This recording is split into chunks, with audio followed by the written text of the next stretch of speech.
What's up, storytellers? I'm C.R. Rowanson, the magic engineer, and it's time to talk about magic. Specifically, in this video, it's time for us to continue a conversation from Spells and Specialists that we've been having with Elizabeth Corri Mosshunter. This is another piece in Spells and Specialists where we teach technical topics and communicate science through magic systems and stories.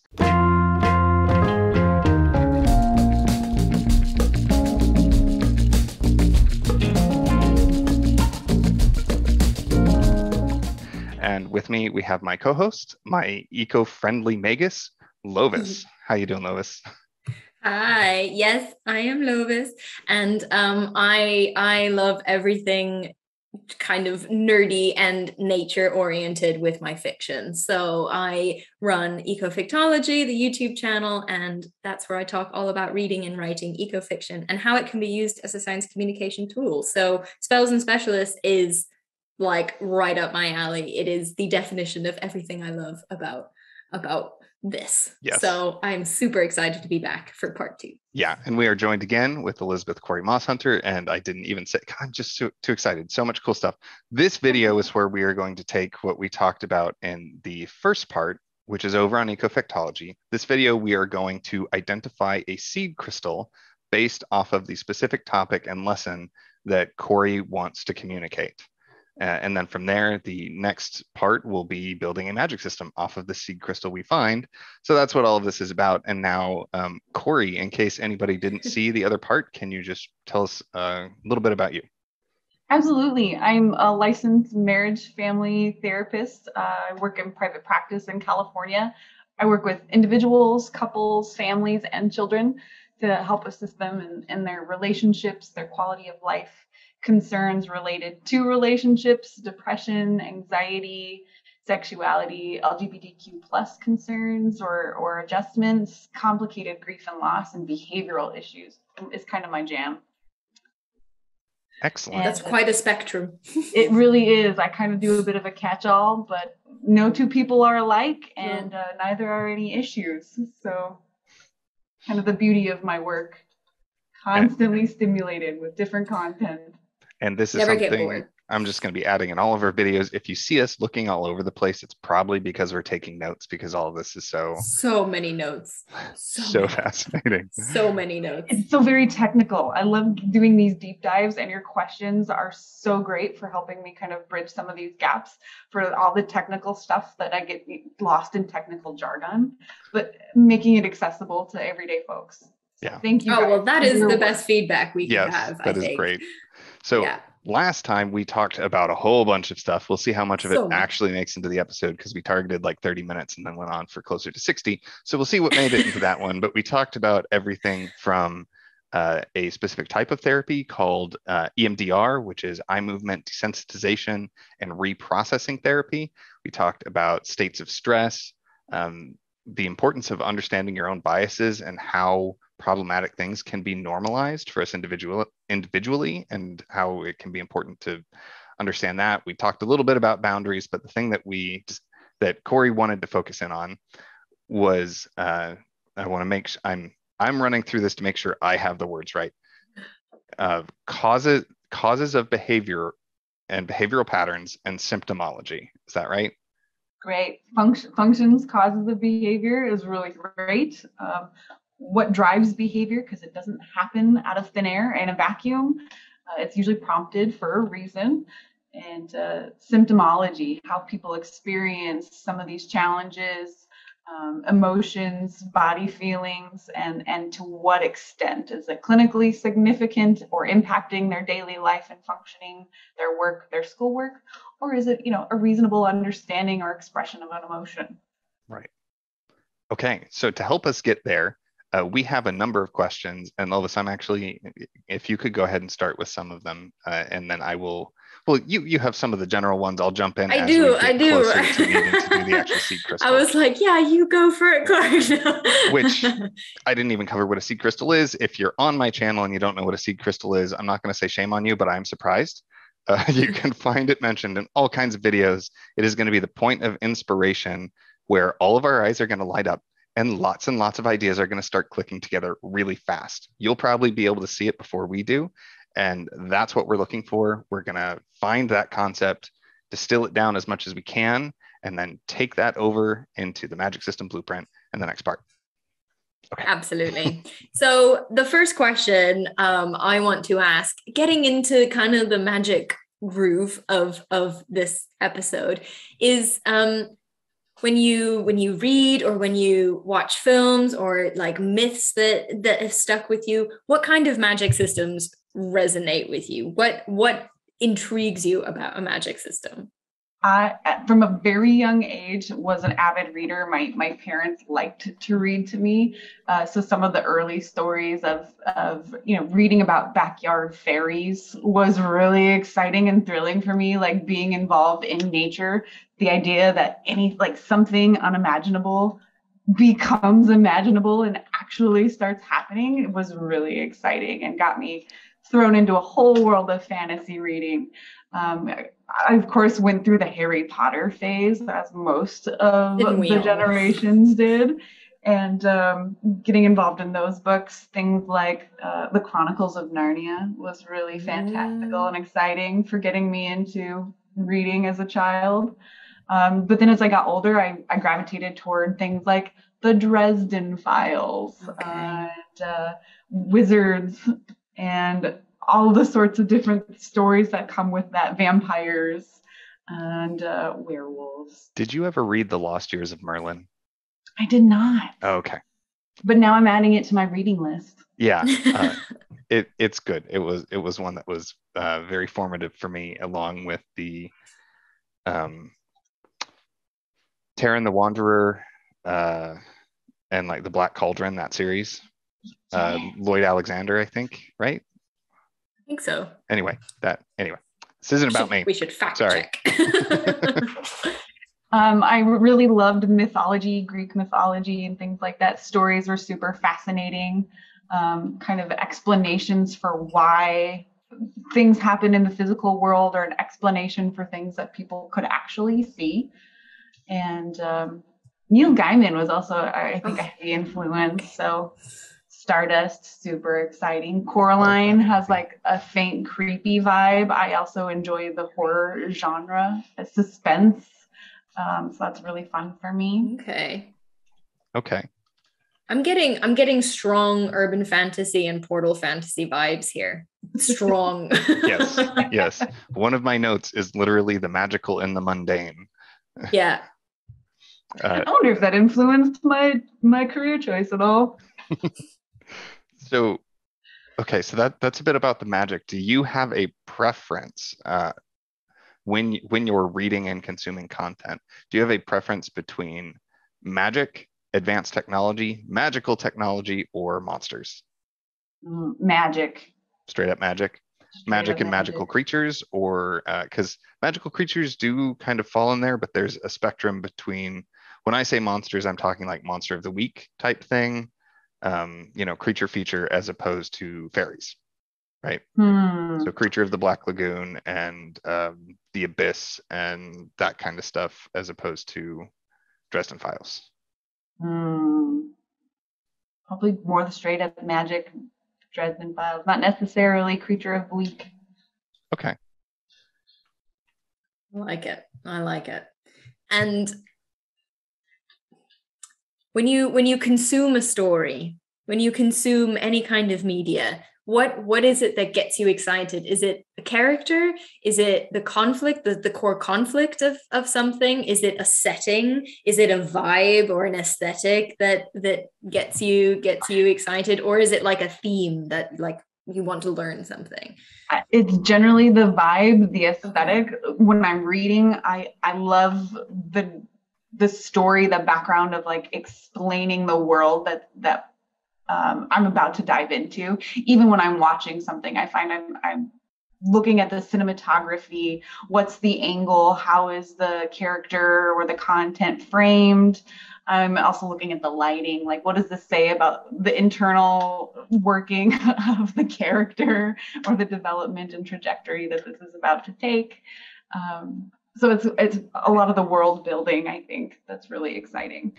So 2 recommendations just from that alone. If you haven't seen or read these, I highly recommend Altered Carbon Season 1. Oh, yes. If you haven't seen that, like that is spot on with the aesthetic, the aesthetic and the background.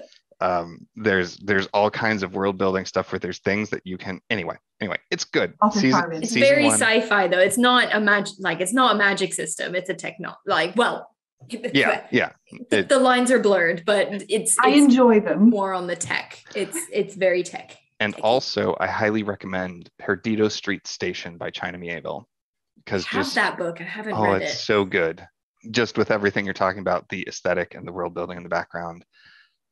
That book is so rich and so cool. I like words. I don't have it. It's so good. Good thing I help with communication skills, Clark. Yeah. I mean, I could tell you more about what makes it cool, but like everything you just said and the attention he pays to the world and the picture that he paints as you're going through it is super cool. Perdido Street Station is like a part of a sprawling city that has all kinds of bizarre alien life in it. There's a giant greenhouse in the middle of the city just called the Dome, where cactus people live. And they have made it basically their own separate nation state where they have their own rules and are allowed to enforce things their way. It's cool. I mean, so exciting. Just thinking about how cactus people would enforce rules, I'm off. But I'm going to bring you back. I'm going to bring you back to what Thank you. Back on topic. Yeah. Okay. So vibe and aesthetic of the world. You had said something else that I was going to make a note about, and I have already forgot. So with that, just want to do another quick recap. This is going to go back to some of the things from the previous part. And this is a chance for all of us I want us to call out interesting terms, phrases, or concepts that really stood out to us as we were going through the first part. And Corri, I'm going to start with you. Okay. Things that stood out. Functions of behavior seems really helpful as something they use for educational tools. Can be really impactful for identifying our own behavior and getting in tune with what our needs might be, or the values, the things that are driving good or bad behaviors, adaptive or maladaptive, as well as interacting with other folks. And this can be applied to kids, to coworkers, to family members, older and younger, to your friends. And it really helps with kind of pinpointing what might be at play and getting to a more adaptive or functional piece of interacting. Okay. Is there anything else specific that you would really want to pull into any kind of system or story that we build out of this? I don't know. I'm curious as to what Lovis and Clark you'll share as well before I keep expanding, before I bring in other stuff. Lovis, what about you then?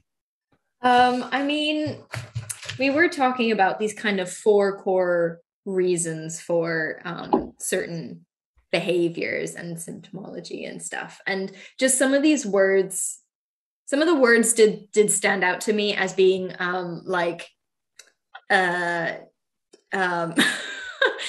as being very distinct from each other, and therefore putting you down a particular path. So you had, oh God, and you'll have to remind me because I probably wrote down the wrong words, but you had escape, which is like an avoidance behavior, something you don't like, and that'll make you act in a certain way. It's attention, so you're asking for attention in some way. There's like a want or a need that you're expressing through this behavior, and and then access. Oh, so that's the access one. That's the access. That's access. Okay, so I've combined them.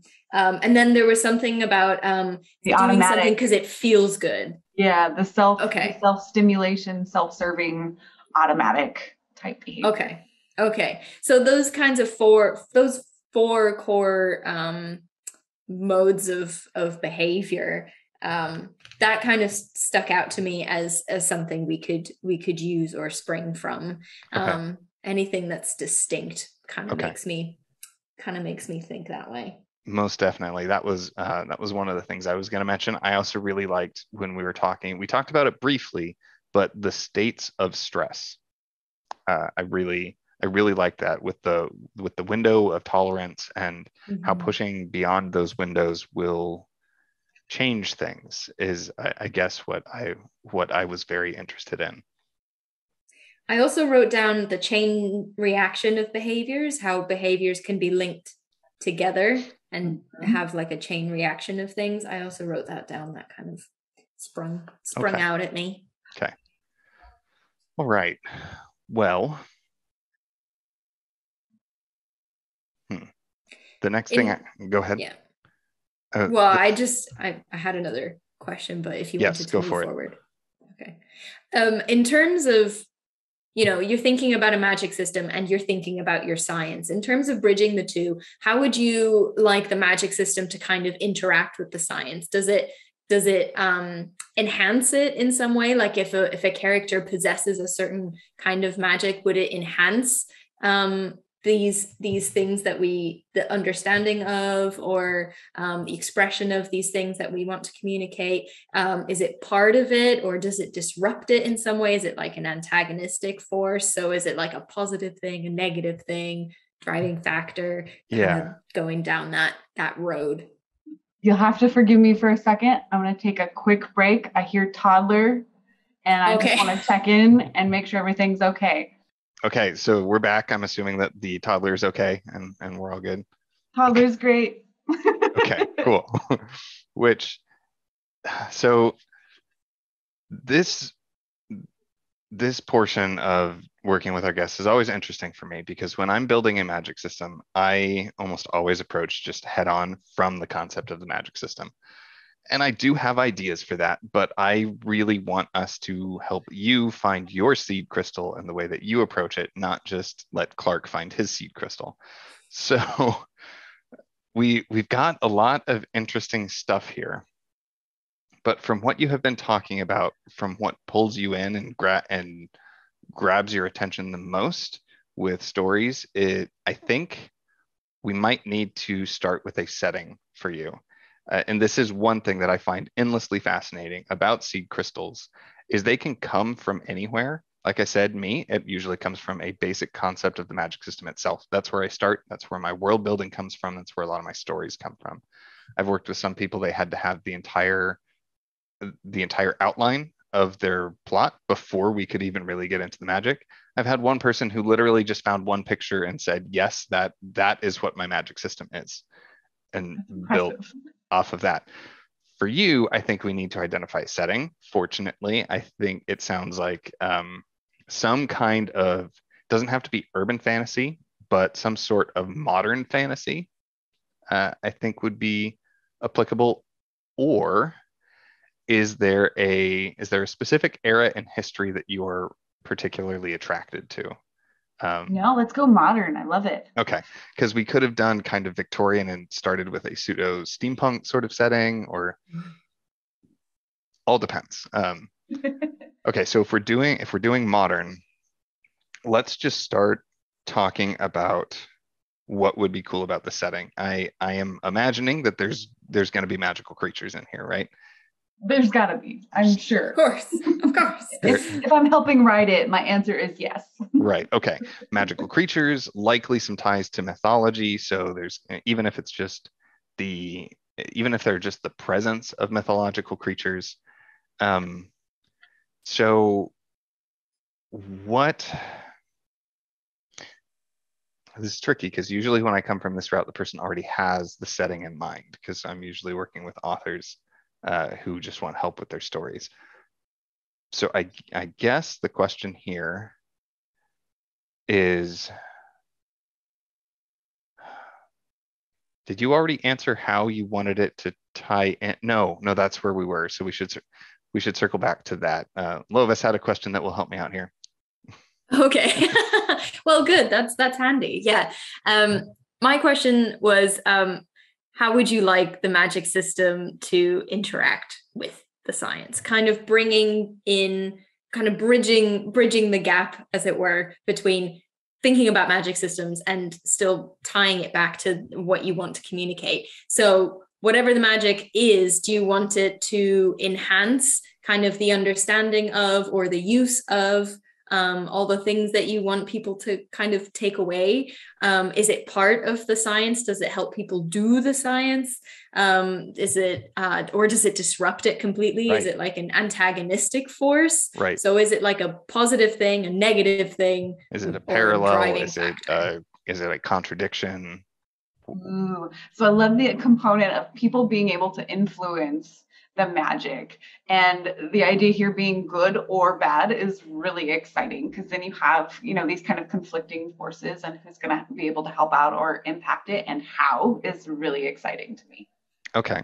So would you be more interested in this being something where the magic is a force out there and dealing with the magic causes issues in our psyche or in our lives that leads us to better understand behavioral stuff, like functional behavioral areas? Or would you be more interested in something where understanding behavioral areas maps directly into how the magic functions? I think my immediate response would be yes to the former. To the first one. Okay. Yeah. So the magic is actually creating complications that the understanding is important for mitigating. Okay. Okay, that shapes a lot of stuff, because now you look excited too, Clark. Now we can talk. He always does this. He's like, "Yes, let's go." Yeah. And it also sounds like, because you said you were interested in that like good versus bad kind of thing, so it sounds like people can use this magic in different ways and for different purposes. Excellent. So let's start talking implications. So then we could have a variety of situations. I'm just going to kind of be spitballing, and when there's something that you find interesting, do interrupt me, start throwing on ideas of like, oh, and maybe this could happen and all of that. That's how all of this works. It sounds like that there's actually a variety of traumas and maladaptive behaviors that could be one thing, is if traumas and maladaptive behaviors are being introduced into people's lives and their behavioral patterns. So then psychology is there rapidly trying to understand the core piece of what is causing that. So it could be, in terms of the setting, that could lead to magic use being very ostracized as they understand the negative impact. It could be something where they start trying to match the two up because the magic is necessary and they're trying to cope with the side effects or the ramifications. And again, all kind of in a modern fantasy, urban fantasy thing, people in a city. Are any of those really speaking to you? It's super stimulating. Like I'm catching these threads that you're sharing. There's like spots of creativity, and I'm going, yeah, because it's the world building right in front of me, and you being the specialist in this realm, being able to share that. The exciting piece of trauma, stressors, things having an impact on people, with psychologists, say, having the understanding, or therapists being able to help guide people through normalized traditional experiential type traumas that are already happening. The idea of something being introduced to magically or help influence for better or worse, that kind of a concept, is really exciting and also slightly terrifying. So I'm saying go with that. So are you having any kind of ideas pop up? I'm assuming fairies are in there, which is totally fine. Sure. Are there any scenarios or situations, or because you like the aesthetic, right? Is there anything that's starting to come to light for you in terms of a feeling or an aesthetic you're sensing? Right. Something threatens the environment, right? Like, not to take over Fern Gully here, but when the environment is harmed, when people are displaced from homes, when natural disasters happen, it is a very acute form of trauma and stressors that happen for people. And I'm also going to guess for our magical folk, for our fairy creatures, for mythology creatures that exist in this realm. Okay. We're writing eco fiction. Did you think we wouldn't be? I really try not to push people in this direction, but I'm so happy that you just went for it on your own. A bit of a background, am quite a tree hugger. So Lovis. Excellent. You and I were, yes. Okay. So I'm starting to get a vibe here. I'm gonna pitch out what's forming in my head, and let me know how you feel about it. Okay, I am starting to get a vibe, and this is just as a side note about me and my own hangups. This is a interesting place because when I'm working with people, I'm always here to help spark ideas and drive them forward and find what they want. And I am never trying to take control over your creation. I am merely trying to present options. And sometimes it feels like I am forcing the direction. So please do take this and adapt it. But part of what I'm starting to feel is a kind of big city / rural setting. I grew up in Nebraska, so I'm picturing something like that, where you can have a larger city like Omaha, and then just a couple miles out, you have farmland that is going through some kind of crisis. I'm thinking a recession that may be like too on point for what we're dealing with modern now, times, right? Yeah. But there is kind of just a heaviness in the air as people are struggling with making ends meet. There's a kind of desperation for the feel. Things are sort of gloomy and starting to get layers of not quite grime, but just dirt and dishevelment across all of it. How is that feeling? Painting a picture. It's got a vibe. Is it one you like, though? the impending changes, right? So maybe this will help kind of flesh out the idea. Is this change influenced by a natural course of time? Like, is there some sense of influence that somebody has instituted to cause? Which would you be more interested in? Because we want to create a story that you are excited about. So whichever one would be like, yes, I would love to see a story that is this. My personal sense is it's got to be caused by a person, because that helps with the writing of a resolution. But like therapist hat Corri says, let's go with the sense of no control, because that forces everybody to adapt in different ways. Okay. But Lovis, you looked like you had something you wanted to say. Well, yeah, I just wanted to jump in because when you talked about environmental issues and displacement and trauma and everything, and since we're talking about therapy, this kind of eco grief or eco anxiety that's really common at the moment, like people are seeking therapy and psychiatric help for this incredibly heavy, debilitating depression about the future of our planet. And this might be going way too dark, sorry, but if we go back to you saying, something you think a person, like it would be interesting for a person to kickstart it, but you're also interested in kind of the natural course of things. If we're talking about all the thoughts are getting jumbled now, but if there's like an environmental, if we interfere somehow with the environment, and then there's kind of a cascading effect, and one of these effects is that people are starting to have, that was a trauma, but people haven't really realized it maybe, and like they're trying to get to the core of a range of symptomologies in response to this thing, and obviously people are going to therapists to talk about their eco anxiety, so that would be a tie-in if you wanted to go down the environmental route.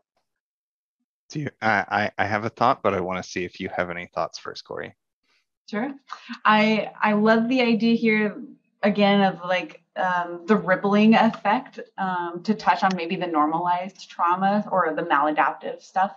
Oftentimes there's a sense of shock that comes along with some kind of grief or loss when we're confronted with something difficult, something that we don't necessarily have control over. That tends to trigger my ideas here of grief and loss. The idea here that there's some grief and loss associated with that, right? And if we, again, kind of bring up this window of tolerance, some people are going to handle change and stressors and kind of have a normal adaptability to that and handle those stressors within the window of tolerance. Some people are going to respond to it and be heightened, super anxious, maybe have some form of fight or flight that might be activated where they are looking for tigers when there are none. People might then avoid, right, or withdraw and kind of hide away for a sense of calm and vulnerability, kind of in that off mode. Okay. I have an idea and I am interested to see the reactions. Okay. So I'm now thinking of a setting that is 10 years after an epic adventure where a hero or group of heroes has eliminated a large threat. But in doing so, that led to the destruction or disruption of something important in the environment. Like if there was just like an important tree of life that was infusing the entire area, for whatever reason, it ended up dying in the process, or the tree was infected and they had to tear down the tree or else it would poison everything. Something like that has occurred.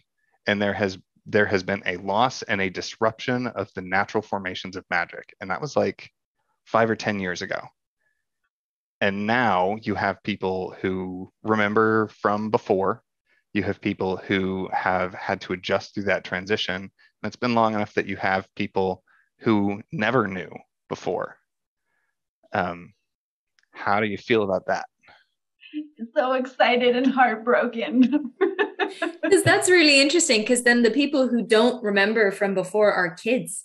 And you were talking about all the work that you do with kids and how they're, they don't have the ways of communicating that adults do. And so kind of, tracing it back to the reasons for those behaviors would be really interesting with kids. Absolutely. Versus adults.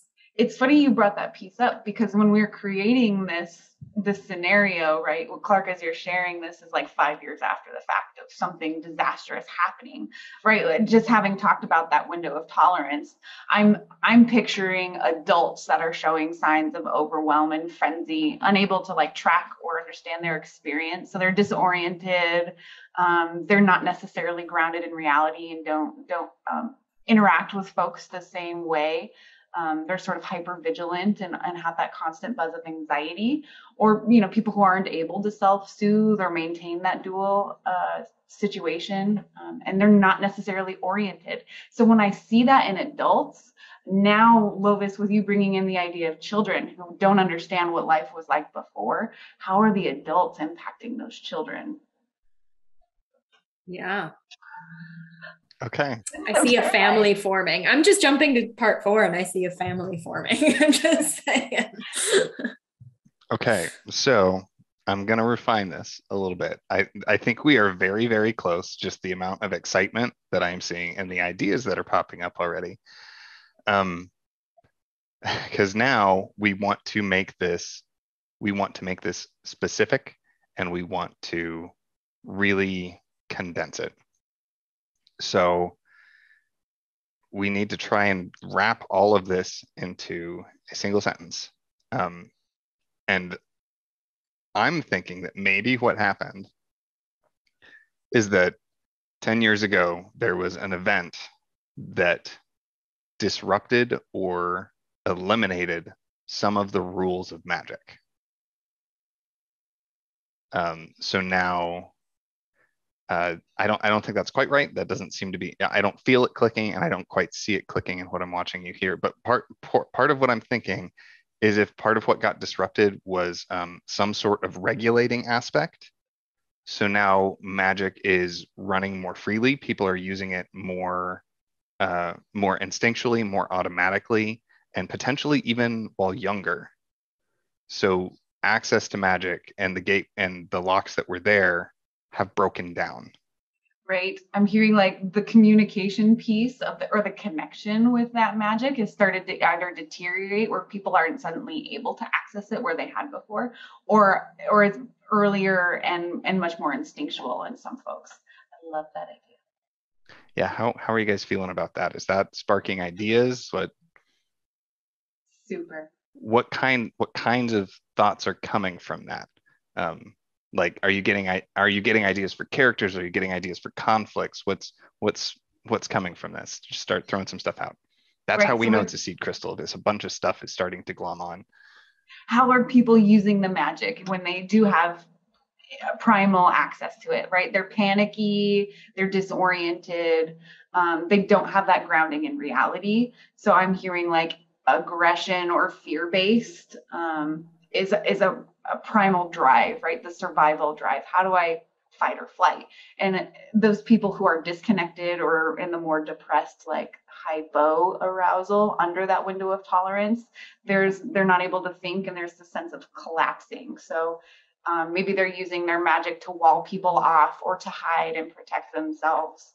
And kiddos then, if they do or don't have access, how does that create a model of using the magic, right? Are they instinctually following in those patterns of aggression or fear-based?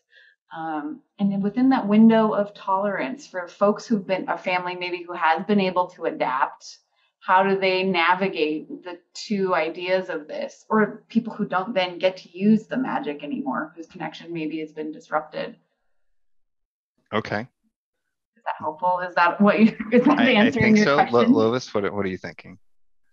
I don't know, just something you just said clicked something, that the way people use their magic, like this person is responding to this thing, and they're using their magic in an aggressive way, and this other person is using it in a way to wall people off, and the flow of magic has been disrupted. So I wonder if something has been destroyed, but we don't know that it's been destroyed, but something is weird with the magic, and something is really weird with somehow I can't do what I normally do, and something is, and maybe nature is also acting really strange, and the seasons are off, and I don't know what's happening, and I don't understand my environment anymore, and the way that I am expressing it is with aggression, or the way my kid is expressing it is with something else. And then just like tracing it back using these behaviors,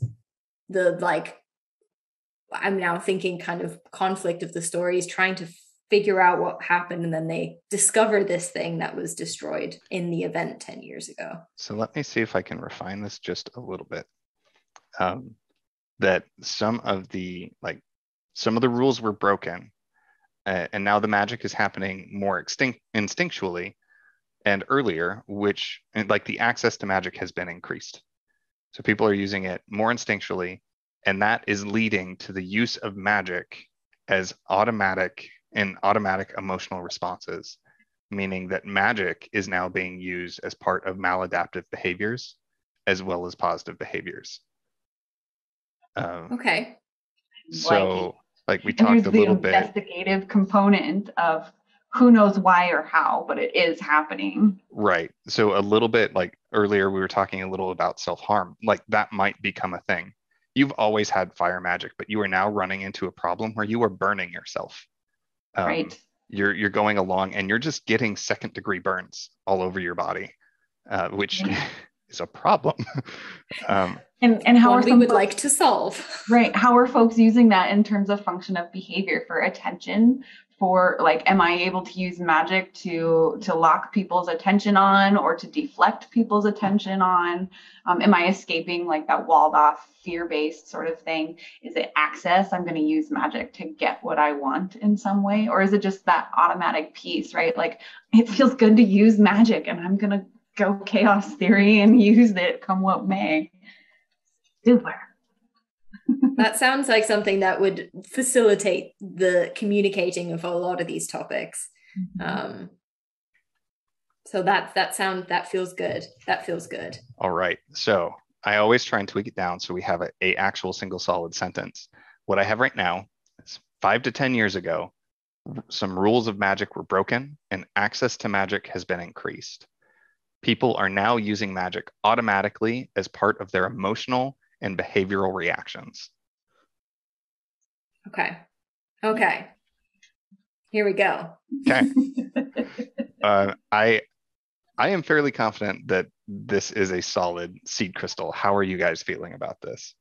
So excited. I think we can definitely build off of that. I think we can definitely come up with and it sounds like this magic system's going to be, like crazy. I can just see it happening. So. Yeah. Oh, because one, like we've talked about the loss of control, like that could be the upsetting thing, is if we're dealing with a modern fantasy that is all magical creatures, and all of a sudden they are starting to notice a loss of control over the things that they do. That would be terrifying. That was one of my biggest fears when I was going through my teenage years and through college, and after that, just dealing with my own anger and being so terrified of what would happen if and when I lashed out. Like if I was just terrified of what happens when I get to that point where I can't control myself because I'm that angry. And I'm big and I'm pretty strong and I've been doing lots and lots of martial arts. I'm super scared of what that would mean. Right. Now just imagine that as like a fairy or a gorgon or a Medusa, right? So exciting. Okay. Yeah, we definitely have our seed crystal. So you've got the seed crystal. This is definitely a point where we can wrap up this part of our series with Corri. And in the next one, we are going to be taking the seed crystal and plugging it into the magic system blueprint so we can start fleshing out the larger patterns and aspects of the magic itself, because this is going to be super interesting, because what we have identified in the seed crystal is how the magic is affecting and interacting with the setting. We don't really know much about the magic itself. So this is going to be interesting. Thank you so much, Corri, for joining with us. And before we move on, in case people don't move on, quickly, could you tell people where they can find you or learn more about some of these topics we've been discussing? Absolutely. Functions of behavior is a pretty wide search term. Feel free to use your friends at Google Foo for that. I have a LinkedIn account. I'll go ahead and drop that here, in my email as well if you're interested in my expertise, in what we're talking about here on the show, or any background of psychology or counseling therapy topics. ecorrimas@gmail.com. And thank you, Clark. This is super exciting. I'm looking forward to growing what the system looks like. And I love trees, the environment, and seeing that be impacted behaviorally as well is so exciting. And I just really love the idea of this being a cascade effect from a epic story that happened like 10 years ago. Yeah. Where something had to be destroyed. Everybody agrees that it had to be destroyed, and now they are dealing with how that is affecting everything. As a major core tenet of facing my own fears and exposing myself to that and diving right into dealing and confronting those things, this is thrilling, like terrifyingly thrilling.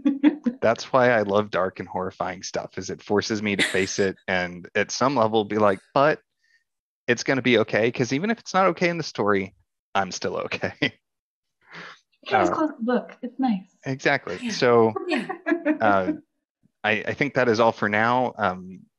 Lovis, if you want to give a quick outro, or you guys are going to end up over at Ecofictology, hopefully, because that's going to be where part 4 and all of this happens. We're going to take all of this and turn it into a narrative and actually develop the bones, or maybe even most of a story. But is there anything you want to add before we sign off? I mean, I really hope that viewers have seen part 1, because it'll make this part make so much more sense, and it will have been posted. I think it stands on its own pretty good. I think so too. But I'm a details person. I like more. So if you haven't seen part 1, then definitely, if your interest has been piqued, you will learn so much in part 1. So definitely check out part 1, which was on my channel, Ecofictology. So next week you will be getting parts 3 and 4. So magic system and narrative is next week. Please keep all of your excitement, and if you have ideas that have been sparked by the seed crystal that we came up with today, put those in the comments. We want to know about them too, because maybe you can come up with a story and a type of magic system all on your own using the tools that we're gonna give you in this series. So and please stay with us for the rest of this episode, because you won't regret it. It'll be so good. I think the outros for these videos are just going to end up a little more rambly than you might be used to the others on my channel, because I am like just so excited to keep going. It's hard to get my thoughts focused and keep them. So before we like divert anymore, thank you so much for being here. I am Sierra Rowanson, the Magic Engineer, and you should have a bunch of ideas and thoughts. So please go start writing, and whatever you do, stay awesome.